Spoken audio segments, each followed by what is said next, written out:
Hey everybody, Michael Thornton here, pastor of Discipleship with Chris and Amy. And Chris and Amy just hosted worship in their home. We wanted to just dialogue with them to help you feel comfortable, resourced, and excited to host worship in your home when you are ready. Chris, what emotions were stirred up in both you and Amy when you discerned together, let's bring another family into this? Yeah, great question.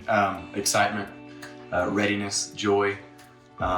Those are all just things that just hit you as you realize, okay, we're going to get to gather together with other friends and the body of Christ and worship together. And what an incredible avenue for us to gather together is in the context of worship and being the church. So yeah, a lot of emotion, a lot of great emotion, especially for us because we were ready. We're ready to be in community with others within our home. Amy, how did you discern together? Do we invite everybody we know and love?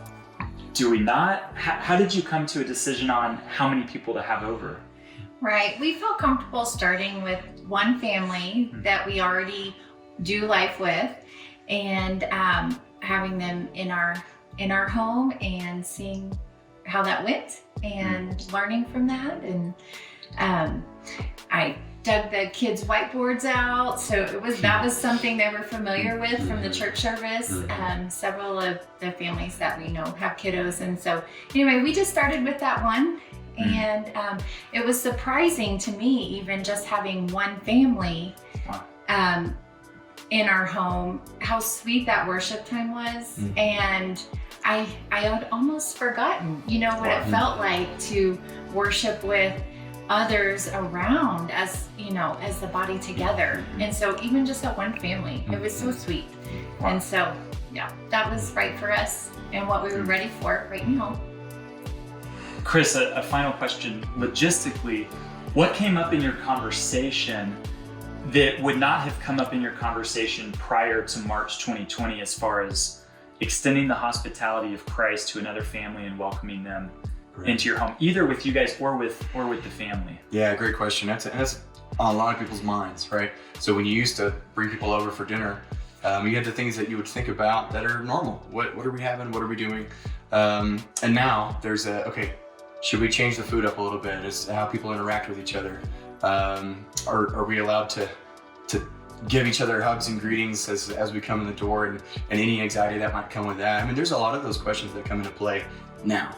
And what does our future look like as far as worship in a home as we gather together, as we are trying to figure out how do we do this really well? Sometimes that just means, hey, we got to move the couches around. How many seats do we have? Should the music be loud? Should it be soft? Well, I say it's loud. Let's sing loud. Let's worship together in full voice. And if there's kiddos involved, I mean, what's going on with the kids? We want to make sure that they're worshiping with us and worshiping well, but also making sure that they're engaged in things that our family man has done really well for our kids. And those all come into play during the season. And just the open dialogue with your people that are coming into your home is what really helps that smooth over, because there's no assumptions at that point. It's just, hey, what do you guys think? And all of a sudden, things will just fall into place. That's good. Chris, Amy, thank you. We are praying for you all as you discern when is the right time for you as an individual, as a household, to begin to get physically close to someone else, to another family. We're praying for you. The Lord is with you. He is your strength. He's your shield. And as you walk with Him, you will know when it's the right time. So be blessed. Have a great day.